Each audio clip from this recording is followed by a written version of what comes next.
Well, listen, no one supports women joining the military more than me. In fact, I wouldn't be here today if my grandmother didn't sign up for the military and meet my grandfather during World War II. But the reality is that women should not be coerced into military service. Why are we even talking about this? Well, we're talking about drafting women and coercing them into military service because our government has failed us. They've failed to inspire a generation of young people to join the military. They've failed to prepare them. Only 30% of our youth today would even pass the physical requirements to join the military.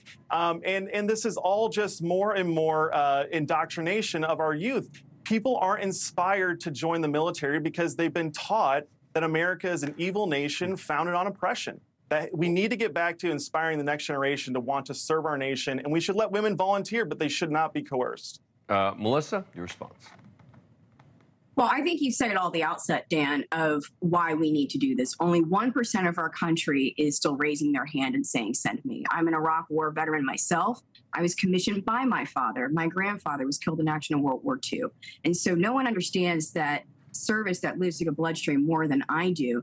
And when we're looking at these recruiting rates and retention rates that we have, yes, after 20 years of the global war on terror, we now have a question within our country of what does parity within citizenship mean? And for our women to be able to continue to serve as I have served, that means that we want to make sure that women have the same opportunities that men do. And service does not necessarily have to look like a military draft. I want to make sure that we're not conflating the selective service registry with a draft. As you said, in 1973, when we went to an all-volunteer force, that was when we eliminated the draft.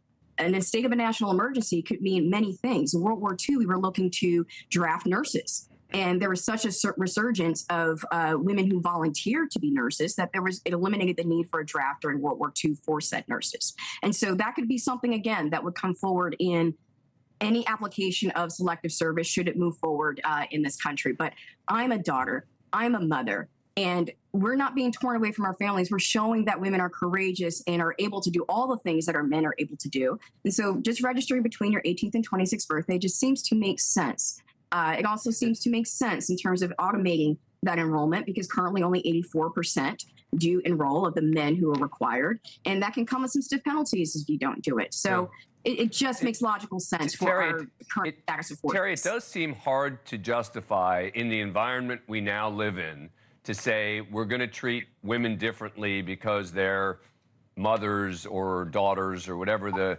the sort of the sexist phrase would be, no? Listen, I understand that it's popular today to denigrate mothers and act like it's not a special thing. I think it is special. But I also understand that this is all part of the gender insanity that this nation is suffering under. This is the same fight. This is why we have men and women's sports. We just saw in the Olympics males beating up women in the boxing arena. Come on, that has nothing to do with what we're talking about. Because I can take the women position. Serve in all areas of combat. Dan, can I just say, women serve. Hold on one sec. Can I just say, Dan, men and women have obvious and general physical differences between them. We can't pretend they don't, okay? And so that's why we should not be coercing women who on average are smaller, who on average don't have the same muscle mass or bone density. They should not be coerced into service. They should be allowed to volunteer and to serve their country if they desire. But there are plenty of ways to serve our nation. But I'm with Senator Rand Paul in that this whole movement, it's not being called to by the American people. There's not some popular movement to draft women. And if there is, then Kamala Harris and her campaign should run on it. But they aren't because it's greatly unpopular, especially with suburban women. Melissa, go ahead.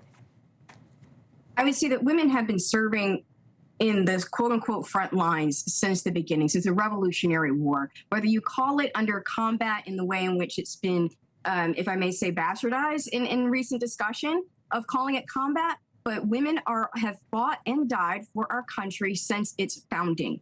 And it's something that it should be recognized as a formal way. But again, you're conflating the draft with the selective service. Selective service can be used for many different things in terms of a national emergency. I want to separate that point, and then also I would like to finish my point in saying that there are women like me every day who are mothers and daughters who have our families and are still a part of that rich tradition of being able to serve in the profession of arms.